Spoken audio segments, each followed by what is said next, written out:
को भी रोक दिया था। सुभान अल्लाह है। और आपको ये भी मालूम होगा कि अल्लाह ताला से उनसे पहले एक और नबी आए हैं, जनाब हजरत मूसा अलैहिस्सलाम। मुलाकात के लिए जिद की थी अल्लाह से, अल्लाह मैं तुझे देखूंगा, ऐ अल्लाह मैं तुझे देखूंगा। तो मेरे भाई को अल्लाह ने इरशाद फरमाया था, मूसा तेरी आंखों में ताकत नहीं है कि तू मेरे हुस्न को बर्दाश्त कर सके, तू मुझे देख सके। लेकिन मूसा जिद्दी नबी थे।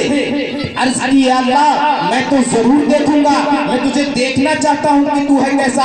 अल्लाह बार बार फरमाता है, ऐ मूसा तुम्हारे अंदर इतनी ताकत नहीं है कि जो तुम मेरे जमाल को देख सको, जो तुम मेरे हुस्न को देख सको, जो तुम मेरा दीदार कर सको। लेकिन मूसा नहीं माने। अल्लाह ने इरशाद फरमाया कि नहीं मानते हो तो कोई दूर पर आ जाना।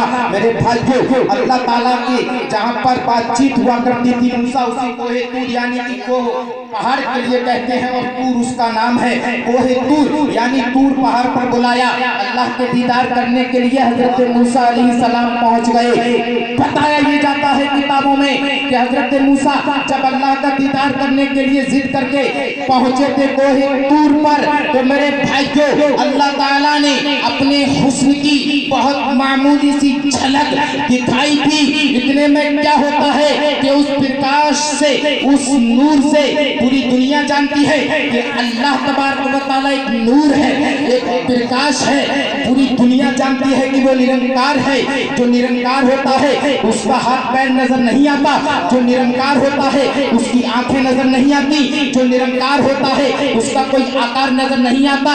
इसी तरीके से कुरान कहता है कि अल्लाह निरंकार है, उसका कोई आकार नहीं, वो एक प्रकाश है, वो एक नूर की तरह है, वो एक रोशनी की तरह है। रोशनी को आपने देखा है कि वो एक जगह नहीं बल्कि पूरी जगह में फैल जाती है, उसको आने जाने में वक्त नहीं लगता है।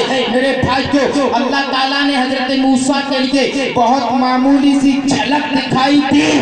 देखा ये गया कि मूसा बेहोश होके गिर जाते हैं और पूरे पहाड़ में आग लग जाती है। सुभान अल्लाह, सुभान अल्लाह। पूरे पहाड़ में आग लग गई, पहाड़ रो रहा है, मूसा बेहोश पड़े हुए हैं, बर्दाश्त न कर पाए। क्यों? इसलिए कि अल्लाह ताला को किसी को अपने आप को दिखाना ही नहीं था। 1,00,000 कमोवेश 2,24,000 नबी दुनिया में आए हैं, लेकिन अल्लाह ने अपने आप को किसी को नहीं दिखाया। और जब दिखाया तो बगैर कहे मोहम्मद मुस्तफा को दिखाया। मूसा ने जिद की मैं तुझे देखूंगा, लेकिन मुस्तफा ने जिद नहीं की, खुद अल्लाह ने बुलाया कि ऐ मोहम्मद चले आओ मैं तुम्हें दिखाऊंगा। सुभान अल्लाह। मांगना और चीज होती है और बिन मांगे मिलना ये और बात होती है। नबी की शान है कि मूसा ने जिद की फिर भी अल्लाह को न देख सके, और मुस्तफा ने एक बार भी नहीं कहा, अल्लाह ताला ने खुद बुलाया। और मेरे भाई जो ये भी आपने सुना है कि पूरी दुनिया में जो आज रोशनी फैली हुई है वो मेरे सरकार की रोशनी है। शेर सुनिए, किसी शायर ने लिखा है कि क्या समझ पाएगा कोई सरवरी सरकार की, क्या समझ पाएगा कोई सरवरी सरकार की। सारा आलम कर रहा है नौकरी सरकार की, सारा आलम कर रहा है नौकरी सरकार की। और बट रही है सारी दुनिया में जहां से रोशनी, बट रही है सारी दुनिया को जहां से रोशनी, वो मदीने में लगी है मरकरी सरकार की, वो मदीने में लगी है मरकरी सरकार की।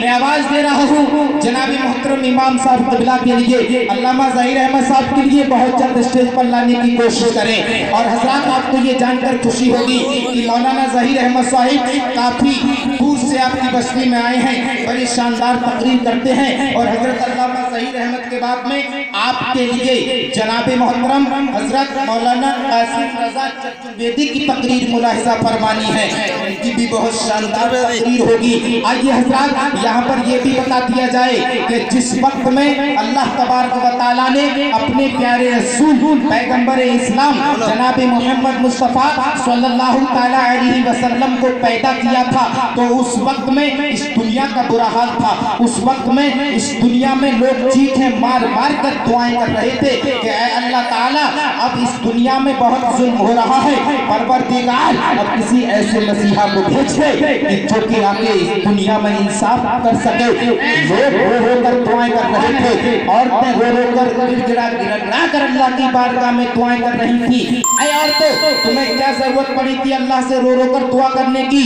तो बताया ये जाता है कि जो उस वक्त का इतिहास है उसमें पढ़ने को मिलता है कि उस वक्त औरत को ये इजाजत नहीं थी कि अगर उसका शौहर खत्म हो जाए तो वो दोबारा शादी कर सके। उसे लोग मनहूस समझा करते थे, उसके लिए लोग बुरा कहा करते थे, और ये भी कहते थे उस औरत के लिए जिसका शौहर, जिसका पति पहले खत्म हो जाता था, कि इस औरत ने उसके लिए डस लिया है। मेरे दोस्तों, उसे इजाजत नहीं दी जाती कि वो अपनी जिंदगी को दोबारा संवार सके।